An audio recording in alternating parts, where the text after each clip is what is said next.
So the obsession with youth has gotten well out of control. I'm gonna tell you some personal things today. We're gonna dig into this. So many people feel like they're in this free fall in so many ways in the world today. And then on top of it, they feel this, especially women, I would say, they feel this overwhelming, unattainable standard to not age. One thing that I've been seeing over and over and over again, which I just think is so bizarre. And this is men and women alike. Denzel Washington would be a recent example. If anyone has the audacity to show up anywhere having aged naturally, the comment section is flooded with what happened to so-and-so, what happened? Oh, I don't know, Tiffany, maybe the movie you watched last Friday, the person was 35 years younger than they are now. But see, the issue is that we're so used to seeing filtered pornographic images on the screen, or we're so used to now seeing people, it's very normal now to have the fillers and the Botox. We're so used to the faces being frozen in time that when we see something that was normal for all of human history occurring, our brain starts to short circuit. And people are so cruel to other people in the comments. And we see the cruelty, and our brain is registering that it's not okay. It's just not okay to age. So I'm gonna let you guys in on some personal stuff, because I think there's some way deeper undercurrents going on here. I'm 40 and I look 40 for me. If you don't know this about me, or you're new here, I was in the high fashion modeling industry for about 12 years, mainly New York City and Philadelphia, but a few other places I went to. And that's a rough industry, right? That I don't recommend anybody let their daughter go into that industry. It is a dark place, but it's really rough. They don't care. There was a recent documentary that came out on Netflix about America's Next Top Model, and people are acting aghast that some of the judges said mean things. I mean, a lot of that was tame compared to the things that are said to your face in that industry. You'll be standing there like 4 feet, 3 feet, 4 feet from these people, and they will be ripping you apart as if you're not in the room. You're not standing there. They will be talking to each other, ripping you to shreds. So between that and being on YouTube and having a slightly larger following than normal, and getting every comment and email you could possibly imagine in the world, because I have, for some reason, I still haven't fully figured this out, but people who are close to me have noticed it, especially my husband's noticed it over time. I have a very polarizing presence, apparently. People either love me and they want to hang out and have tea, or the vitriol is so intense. There doesn't seem to be a ton of neutrality. It's mainly women, but I've gotten some nasty comments from men, but it's mainly women, and there's no neutrality. They either love me and they want to go to tea, or they hate my face. And that seems to be it. I have a pretty thick skin from all of that. Now, unfortunately, thick skin comes from calluses and scar tissue, but I have a pretty thick skin.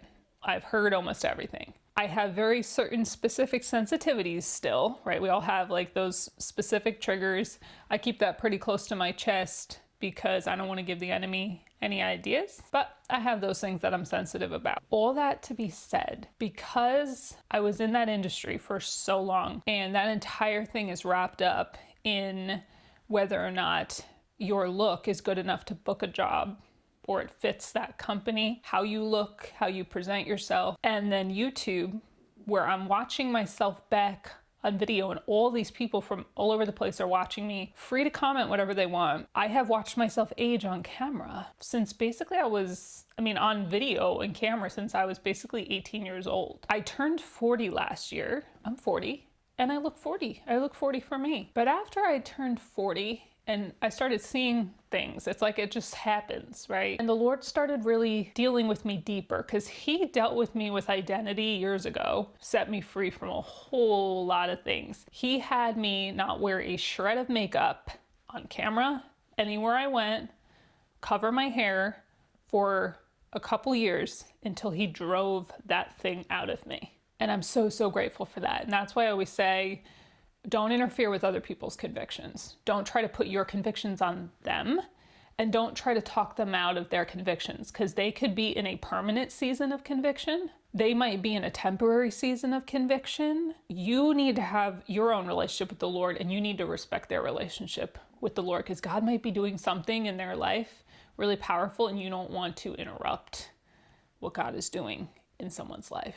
But he's been dealing with me on an even deeper level since I have been noticing the aging more. And, you know, I was thinking about how in the comment section of a lot of social media, you'll see people, oh, that's a rough 35, that's a rough 40. So I just always think to myself, I look 40 for me.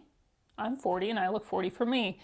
And I have now had the privilege of reaching 40. The messes that I was capable of making in a certain amount of those years, and then watching the redemption and the restoration of the Lord in another stretch of those years, a lot has been crammed into those 40 years. And I can see some of it on my face, and it's okay with me. Now, that's not to say that it's been easy, that it's been easy for me. There's been tears shed. Okay, there was tears shed years ago and in the other stages of the process, and there's been tears shed recently, and just like wrestling with different things.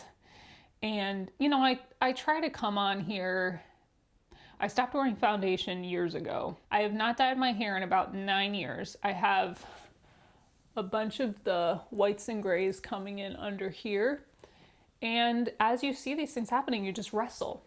And then when I look at other women my age on social media and YouTube, I notice that the majority of them have had Botox or filler. And so I am not aging in the way that they're aging, and it's becoming more and more noticeable. And I just want to make this disclaimer that I actually don't care. I don't judge or look down upon if someone wants to wear 3 layers of foundation every day, or filter the daylights out of their videos and pictures, dye their hair as much as they want, or get the Botox or the filler. The only part of that I do care about is I'm genuinely concerned about the health implications of these things for people's future. I think that Botox or filler specifically is kind of the breast implants of the modern world. Breast implants were really, really popular when I was graduating high school, and now we've seen a lot of women my age in the last 10 years have to get those taken out from sickness and toxicity. And I'm concerned about the health implications that a lot of these things are going to have. There's a lot of different things to wrestle with, but I'm always trying to figure out, like, Lord, what would you have me do? What do you want me to put because this platform, I just take it super seriously, and I want God glorified, and I want him to give me wisdom and to number my days that I have a heart of wisdom. And I want to step where he wants me to step, so that he will grant me the land where my feet tread. So I get it. I'm not immune to the pressures, but it's completely out of control. And so I've really sat and thought about it a whole lot. Like, what is so deeply behind? What is the undercurrent? And I think it's 2 main things. Obviously social media, and we see people making all the comments that they make and saying all the mean things that they see. And we see that so much that we don't want people to say that to us. Most human beings want to be accepted. I think the 2 big things that this is coming down to today, right now. One is identity. I think we're suffering with a severe lack of identity because as a culture we've gone so far from God, so far, that there's just this gaping hole and void that people don't know how to fill. And so we're frantically trying to fill it with the things that the world has put emphasis on, the identity that the world has put emphasis on and given worth to. And one of the big things that the world has given worth to especially for women, is youth. You know, I think that the unfortunate side of that movement that happened online, the alpha male type movement, you know, I'm very pro masculinity. I think men are the hands and feet of God holding everything together in this world. I think men are incredible. I don't think we would survive more than 6 weeks without them if they all disappeared tomorrow. I'm very pro men, and very pro masculinity. But I think what that part of the red pill movement did, women have no worth after the age of 25, or they're useless. I think that's how the enemy gets into things. I think there's good behind something, like telling men it's okay to be men, it's not toxic to live in your masculinity, but then the enemy always has to come in and like taint good things, always. It's just like, it's his MO. And I think that was a really negative, unfortunate thing. Obviously, there's absolutely nothing wrong with wanting to steward yourself well and age gracefully. I actually think it's probably a good and a righteous thing, because you're wanting to steward the body that God's given you well, to do the things that are going to give you a glow. And I don't think there's anything wrong with wanting to feel fresh and youthful in whatever season of life you're in. People are going into debt for the obsession of youth. People are doing dangerous things to themselves, injecting things, just doing crazy things. What does it mean that we've inundated ourselves with chemical warfare? What are the possible implications of continually putting foreign objects, foreign bodies, foreign substances into ourselves? Because if God perfectly designed your system to seek out things that are foreign and destroy them, what are the possible implications of that? And then if you did have to get something taken out or removed in the future, what does that mean? Like, what is that going to look like? So I would really sit with your maker before making any, because some of this stuff locks you in. I don't know if you've ever thought about that or noticed that. It's something I've thought about a lot, because I've been caught in these cycles in years gone by, where some of these beauty things, when you start it, if you don't keep up with it every however many weeks, things start to fall apart. So you kind of get locked in. You kind of get in bondage and trapped to some of this stuff financially and in other ways. So that's something that I would really think about before starting anything. Lack of God in society and these deep voids. I think there's a deep fear of death. I think when we start to see the loosening in the skin and the crinkles and the wrinkles, and my grays are not coming in at the root, they're all coming in underneath here. But I think when we start to see that, we are hit in the face and reminded of our own mortality. We have been told our whole lives that we are a random accident, we come from a monkey fish, there's really no purpose, or we've been sold some weirdo new age lie that we can't really hang our hat on. It's just internal chaos. So there's an identity crisis and a deep fear of death, but the reality is that there's no amount of things that you can put on or in you that's going to stop the full aging process if you have the privilege to age. The only outcome, if you overdo it with all this stuff, is you're going to look like a stuffed pincushion, and then we're going to perish anyway. Ironically, I started seeing really rapid aging years ago when I was really at like the depths of the struggle with my health. Things were really bad, and I started seeing the aging happen. I knew it was too fast, and I knew that was a signal from my body. So again, it's not wrong to steward your body well. I knew it was a signal. The grays were coming in what I felt like was too fast. I could see my face. I knew it was too fast. And ironically, the things, when we're being pushed every day, things are being pushed on us. All these super expensive chemical products, water-based products, everything you could possibly imagine in the world. And while it doesn't do the effect maybe a Botox or filler, ironically, the things that I've found that have worked the absolute best for me have been natural things that God put on the earth, and the internal things. Those have probably been the most.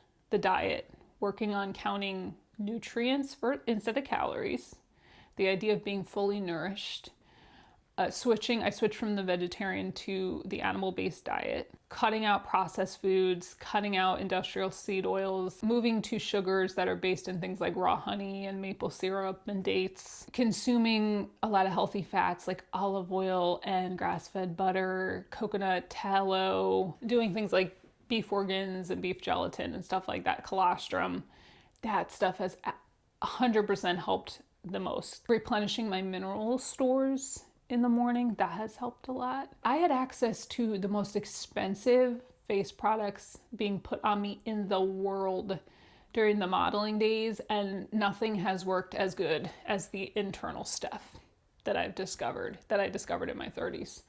And I'm just so unbelievably grateful for God's wisdom. The one thing that was the biggest shocker, because I didn't know you could reverse gray hair coming in, white hair coming in. And after I started eating the more nourishing diet, but I specifically the beef organs and the colostrum together, I started noticing that the areas where the hair was coming in white was coming back in my natural color. And I was like, oh. And this is when I was discovering that God made the body to heal. I started to see my skin come alive, and I'm just so grateful to God. Traded out the chemical skincare for the natural stuff, stopped wearing foundation, just watched God do a really, really incredible work. When you assist the garden of the body by giving it the things it needs to bloom, and the internal body gets younger, then it's going to show on the outside. And that, friends, is a beautiful thing. That's living and returning to the design of God and stewarding what he's given us while we're here. I did finally get my 30-day glow up reset challenge that I had on my old website. People were having issues with the link expiring after 30 days. So I've moved the glow up reset challenge to my new platform. And it's the same platform where you can get my Lost Art of Healing program. So the Glow Up Reset is on there. If you had purchased it on the other platform and you're having trouble with the link, email me at lee@faithfullegacyliving.com so I can get it for you on the new platform. If you want to go through it, if you've had trouble being consistent, doing the good things you know you should do for yourself to get that kickstart on that good glowy lifestyle, and you've had a hard time with it walking it alone, every one of the days of my reset challenge, there's a link where you can click and get access to a private video. It's a short encouragement message from me. And I wanted to do that because I know people have a hard time sticking with those 30-day challenges. And I thought if you get a video every day, that might help you hang on. And once you get to the end of 30 days, that's when your brain really starts to lock into new lifestyles. So if you're interested in that, the link will be in the description box. And also to my Lost Art of Healing group and community, where we are going through the layers of working on, if you're sick and tired of being sick and tired, if you want to return to the design of God, to just improve your health and wholeness physically, mentally, and we do it all from a faith-rooted perspective. And then I have a school community attached to that for ongoing support and connection. All of that will be for you in the description box. So, I think the point is that we're not supposed to be comfortable with the fact that we're going to get old and die, because it was never intended for us. But instead of realizing why we're uncomfortable with it and submitting and surrendering it to God, we just try to fight it constantly and do all kinds of crazy things to fight it. The reason we're uncomfortable with it is because our soul deep down knows we're not created for it. God made us for Eden. He made us for a place where there is no death. There is no aging, there is no crying, there's no pain, there is no sickness, there is no mourning. That's the place he made us for. And we know that deep down inside. All creation is groaning out for that. All creation is longing to be set free from the decay. And so what we do in our society is we do all kinds of fluff and things when people pass away, right? To make them look as alive as possible. We put all sorts of bells and whistles on death as much as we possibly can. And we try to prevent aging as harshly as we can, no matter what we have to do, no matter how crazy or dangerous or the potential implications of it. And we're really nasty to each other about it, I think, because we're fighting, because we just can't handle it. We can't handle the thought of the mortality. And the good news is that not only were we designed for it, and that was the original intention of God for humanity, but we're going back to it.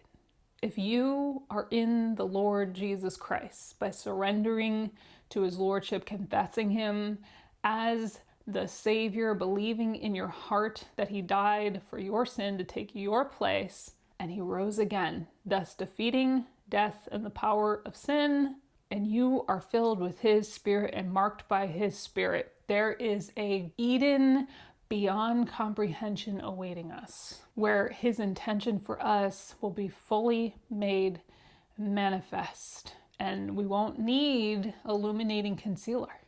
There will be no black circles under our eyes. There will be no wrinkles. We won't need Botox. We won't need medicine. We will get glorified bodies on the glorious day of that resurrection. Glorified bodies. That is coming for those who are in Christ. We will pass from life to life. And so there is a grand and great hope. Imagine getting to a ripe old age and you close your eyes, and when you open them, you are in a glorified state in the glory of your Savior and King in his glorious kingdom, where no rot can touch, no moth can touch, no decay can touch. I am not here to tell you what to do or how to do it.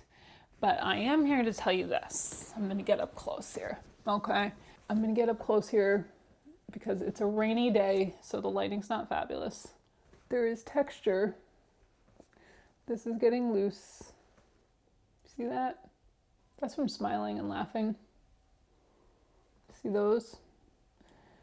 That's from me looking at all the crazy stuff going on in the world. Like, what? See that? That's the concern. Friends, I just want to thank you so much for taking a piece of your precious day to spend it here with me. I would love to hear what you think about this topic in the comments. And I want to thank all of you who have gone out of your way over the years to say nice things in the comments. Some of you, I know your usernames by heart. You have a gift of encouragement, and I'm really, really grateful for you. If you're new here and you enjoyed today's video, I would love to have you subscribe so that we can visit again. My name is Lee. Welcome on in to the crew. And I love you. I do. And Lord willing, I will see each and every one of you beautiful and precious souls right here on the next one. Bye, friends. Mwah.